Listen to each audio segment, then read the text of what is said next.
আসসালামু আলাইকুম রহমতুল্লাহ। আপনারা দেখছেন বাবলা গাছ। এই বাবলা গাছটা এমন একটা গাছ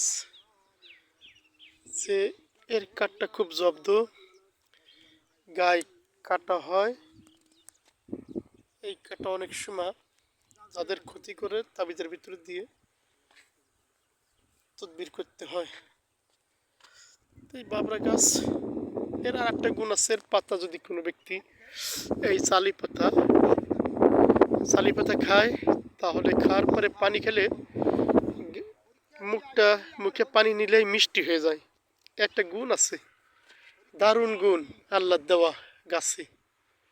আবার এর কষেও অনেক প্রকারের উপকারের, কষেও উপকার পাওয়া যায়, গাছেও পাওয়া যায়। ঠিক আছে, এই আসলে অনেকে বান মারে তো কুফরি কালাম করে। এই